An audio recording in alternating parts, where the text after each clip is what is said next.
Sir నిన్న 'Daaku Maharaj' movie నుంచి second trailer ఒకటి రిలీజ్ అయింది కదా! సో, ఆ ట్రైలర్ మీద మీ స్పందన ఏమిటి? అది యాక్చువల్‌గా నిన్న కాదు, మొన్న రిలీజ్ చేయాలని చెప్పి వాళ్ళు ప్లాన్ చేసుకున్నారు. అయితే అన్‌ఎక్స్‌పెక్టెడ్‌గా తిరుపతిలో జరిగినటువంటి తొక్కిసలాటలో కొంతమంది భక్తులు చనిపోయారు. ఆ నేపథ్యంలో వాళ్ళు సెలబ్రేషన్స్ చేసుకోవటం తగదు మనకి అని చెప్పేసి వాళ్ళు అనంతపురంలో జరగాల్సిన ఈవెంట్‌ని అయితే క్యాన్సిల్ చేసుకున్నారు. అవును. బట్ రిలీజ్‌కి ముందు ఒక ట్రైలర్ రిలీజ్ చేయాలని యూనిట్ భావించింది. సినిమాకి ముందు ఒక ట్రైలర్ రావటం అనేది ఆనవాయితీ, ఫ్యాన్స్ ఎదురు చూస్తున్నారని చెప్పేసి వాళ్ళు ప్లాన్ చేసుకున్నారు యాక్చువల్‌గా. ప్రొడ్యూసర్‌ని దృష్టిలో పెట్టుకొని బాలకృష్ణ గారు కూడా సరే నేను వస్తానని చెప్పేసి నిన్న ఒక ప్రెస్ మీట్ లాగా చిన్న ఈవెంట్ లాగా వాళ్ళు ప్లాన్ చేసి నిన్న ఈ ట్రైలర్ లాంచ్ చేశారు. ఈ ట్రైలర్ లాంచ్కి యూనిట్ మొత్తం సభ్యులు మొత్తం వచ్చారు. సినిమా గురించి వాళ్ళు ఏమనుకుంటున్నారు ఏంటి అనేది కూడా స్టేజ్ పైన అందరూ చెప్పారు. ట్రైలర్ విషయానికి వచ్చినట్టయితే ట్రైలర్లో గతంలో రిలీజ్ అయినటువంటి ట్రైలర్లలో బాలకృష్ణ గారి సినిమాలంటే హై వోల్టేజ్ డైలాగులు, పవర్ఫుల్ డైలాగులు, ఎలివేషన్ షాట్లు అన్నీ ఉండేవి బాలకృష్ణ గారి సినిమాలో. బట్ బాబీ మొదటి నుంచి చెప్తున్నట్టుగా ఈ సినిమాకి కొంత విభిన్నంగా ట్రై చేశాం మేము అని చెప్పడం జరిగింది. బాలకృష్ణ గారు పవర్ఫుల్ డైలాగులు ఆయన చెప్పడం కాదు, ఆయన గురించి పక్కన క్యారెక్టర్లు చెప్తాయి, ఎలివేషన్ డైలాగులు పక్క క్యారెక్టర్లు మాట్లాడతాయని చెప్పేసి ఆయన క్లారిటీ ఇవ్వడం జరిగింది. ఆ నేపథ్యంలో ఫస్ట్ రిలీజ్ అయినటువంటి టీజరు, తర్వాత వాయిస్ ఓవర్తో వచ్చినటువంటి ట్రయలరు, దాని తర్వాత వచ్చినటువంటి ట్రయలరు, ఈ మూడు కూడా బాలకృష్ణ గారి డైలాగులు మితంగా ఉన్నాయి, కొన్ని మాత్రమే ఉన్నాయి. బట్ ఈ రిలీజ్కి ముందు రిలీజ్ అయినటువంటి నిన్న ట్రైలర్లో బాలకృష్ణ గారికి సంబంధించినటువంటి ట్రైలర్లో పెట్టడం జరిగింది. ఫ్యాన్స్లో జోష్ నింపడానికి కోసం అసలు సినిమా ఎలా ఉండబోతుంది, ఏ రేంజ్లో ఉండబోతుంది అనేది ఒక అంచనాకి తీసుకురావడం కోసం అని చెప్పేసి ఆ ట్రైలర్ రిలీజ్ చేశారు. ఓకే. ఆ డైలాగులు అయితే అల్టిమేటు. ఇది కంటెంట్ డైలాగులు చూస్తుంటే ఊరమాస్ సినిమాలాగా అనిపిస్తుంది. బాలయ్యబాబు ఫ్యాన్స్కి అయితే నాకు తెలిసి నిజమైన ఫెస్టివల్ అని చెప్పాలి. డాకు మహారాజు హ్యాట్రిక్ హిట్తో ఉన్నాడు ఆయన, అందరికీ తెలిసిన విషయమే. రిలీజ్ అయినటువంటి కంటెంట్ మొత్తం కూడా అందరికీ విపరీతంగా నచ్చింది. వాళ్ళు ఇంకొక మాట కూడా మాట్లాడారు, దబిడి దిగి సాంగ్ కాంట్రవర్సీ అయింది కానీ చిన్ని అనే పాట చాలా బాగుందని అందరూ వింటున్నారు. అది చూస్తే 3 మిలియన్ చేంజ్ మాత్రమే వ్యూస్ కనపడుతున్నవి.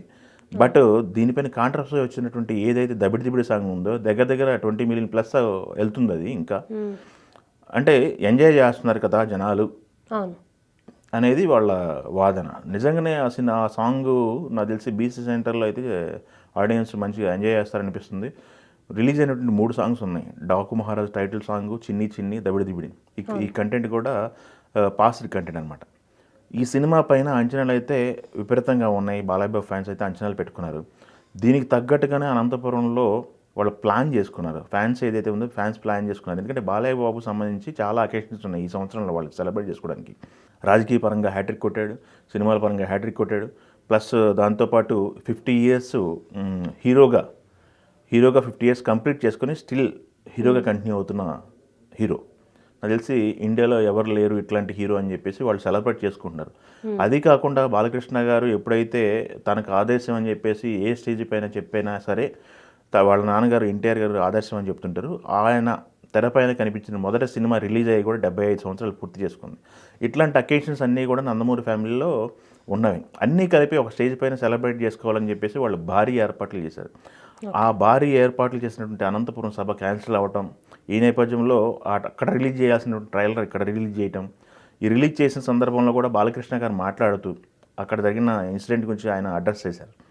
ఇది బాధాకరం, వాళ్ళ ఆత్మకు శాంతి కలగాలని అడ్రస్ చేశారు. దాని తర్వాత ఆయన మాట్లాడుతూ కూడా ఈ బాలకృష్ణకి ఎవరిని చూసుకొని ఇంత ధైర్యం అని మాట్లాడుకుంటారు, బట్ నన్ను చూసుకొని నాకు ధైర్యం అని చెప్పేసి ఆయన స్పీచ్లో మాట్లాడడం జరిగింది.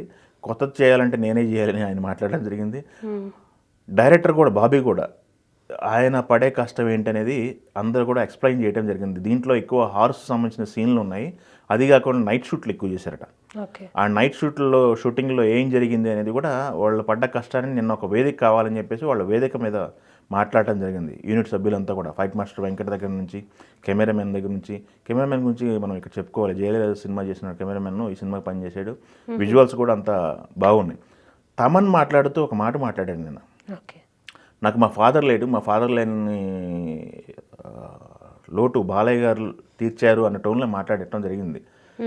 మ్యూజిక్ డైరెక్టర్గా నేను చెప్తున్నాను, ఫిక్స్ అయిపోండి, ఇది మీరు ఏదైనా అనుకోండి, థియేటర్లో స్పీకర్లు కాలిపోయానంటే మా ప్రాబ్లం కాదు, మీ ప్రాబ్లం అది, బాలయ్య సినిమా అంటే ఇలానే ఉంటుంది, రాసి పెట్టుకోండి అని చెప్పి ఆయన మాట్లాడటం జరిగింది. వార్నింగ్ కాదు అని చెప్పి స్వీట్ వార్నింగ్ టైప్లో ఆయన మాట్లాడటం జరిగింది. సో వీళ్ళ స్పీచ్లంతా విన్న తర్వాత సినిమా పైన అంచనాలు ఇంకొంచెం పెరిగాయి.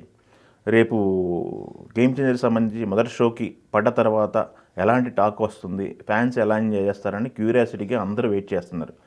సో పండగ రిలీజ్కి సంబంధించి ఒక సినిమా అయిపోయింది రిలీజు, దాని తర్వాత రెండో సినిమా డాకు మహారాజ్ వస్తుంది, మూడో సినిమా సంక్రాంతికి వస్తాం.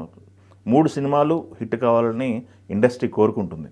ఎందుకంటే 3 సినిమాలకు సంబంధించి ఒకే వ్యక్తి ఉన్నాడు ఇప్పుడు ముందు గ్రౌండ్లో, దిల్ రాజు గారు. సో ఈ 3 సినిమాలకు సంబంధించి మంచి రిజల్ట్ కావాలని ఇండస్ట్రీ కోరుకుంటుంది. సో ఆ విధంగా సినిమా రిజల్ట్ని ఎలా ఇస్తారనేది ప్రేక్షకులు రిలీజ్ తర్వాత చూడాలి.